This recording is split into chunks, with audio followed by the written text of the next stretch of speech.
कोल्हापुरातील हॉटेल व्यवसायाची 1918 पासून असलेली परंपरा आनंदी गोपाळ स्नॅक सेंटर, कोल्हापुरी चटकदार मिसळ आणि कोल्हापुरी वडा मिळण्याचे एकमेव ठिकाण आनंदी गोपाळ स्नॅक सेंटर।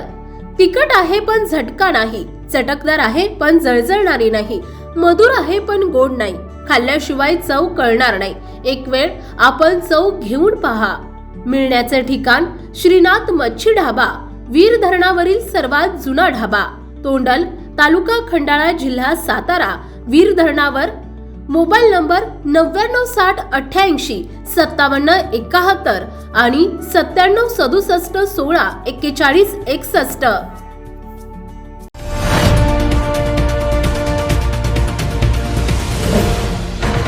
सावधान हिंदुस्तान न्यूज, ज्वलंत विचार, ज्वलंत आचार।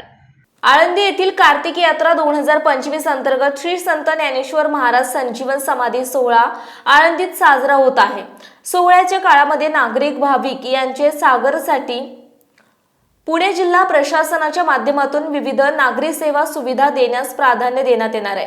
यासाठी सर्व शासकीय खात्यांचे माध्यमातून आरोग्य, पाणी पुरवठा, रस्ते दुरुस्ती, दर्शन बारी व्यवस्था, वाहतूक यंत्रणा आदी सेवा सुविधांची कामे वेळेत पूर्ण करण्याचे आदेश खेडचे प्रांताधिकारी अनिल दौंडे यांनी दिले आहे।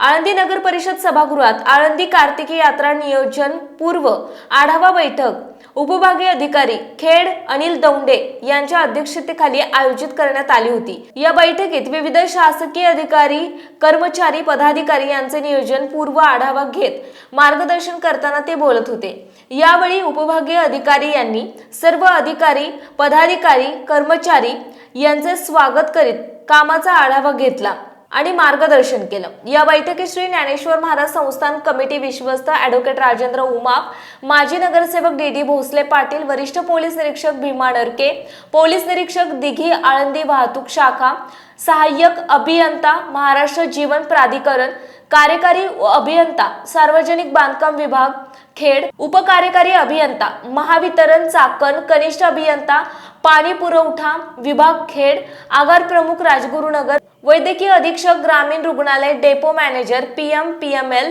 कनिष्ठ अभियंता, महावितरण आळंदी, नगर परिषदेचे अधिकारी आणि कर्मचारी आदी उपस्थित होते। यावेळी मुख्याधिकारी माधव खांडेकर यांनी उपस्थितांचे स्वागत केले। 12 ते 20 नोव्हेंबर 2025 या कालावधीत होणाऱ्या कार्तिकी यात्रेच्या पूर्वतयारीसाठी सर्व संबंधित विभागांना आपल्या विभागाशी निगडीत कामे वेळेत पूर्ण करण्याच्या सूचना दिल्या। श्री ज्ञानेश्वर महाराज संस्थान कमिटीतर्फे दरवर्षीपेक्षा यावर्षी 15 ते 20 लाख भाविक येण्याची शक्यता वर्तवण्यात येते। त्यामुळे निवडणुकीच्या पार्श्वभूमीवर समन्वय राखून नियोजन करण्याचे आदेश यावेळी देण्यात आले।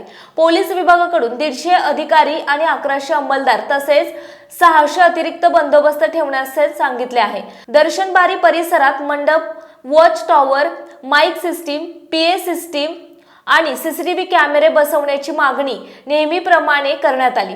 ग्रामीण रुग्णालय आळंदी यांनी यात्रा काळामध्ये 24 तास सेवा सुरू ठेवणार असल्याचे सांगितले। ठेवण्याचे बेड 5, ICU बेड 10, वैद्यकीय पथके, ऑक्सिजनसह 108 आणि 102 क्रमांकाच्या रुग्णवाहिका तसेच 7 रोग आणि नियंत्रण कक्ष उभारण्यासाठी प्रशासन सांगितले आहे। महावितरण विभागाने विद्युत पुरवठा अखंड ठेवण्याचे आणि जुन्या तारांची दुरुस्ती करण्याचे आश्वासन दिले।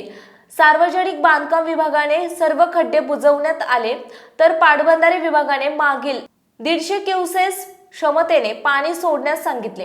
आळंदी नगर परिषदेच्या वतीने दर्शन बारी, CCTV, मंडप, वॉच टॉवर, अतिक्रमण निर्मूलन इत्यादी सर्व कामे 10 नोव्हेंबर 2025 पर्यंत सुरू राहणार आहेत।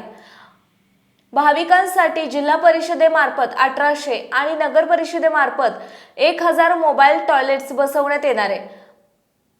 तसेच शहरामध्ये सुरळीत पाणी पुरवठा, 5 फिलिंग पॉइंट, NDRFच्या 2 टीम्स, अग्निशमन वाहने, भोजन व्यवस्था आणि अतिरिक्त विद्युत रोषणाई करण्यात येणार असल्याचे सांगितले।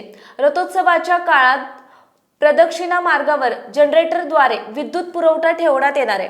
या पुढील अंतिम आढावा बैठक 7 नोव्हेंबर 2025 रोजी होणार असल्याचे मुख्य अधिकारी माधव खांडेकर यांनी खेडचे प्रांत अनिल दौंडे यांच्या पूर्व परवानगी घेऊन जाहीर केले। प्रतिनिधी अर्जुन मेदनकर, आळंदी।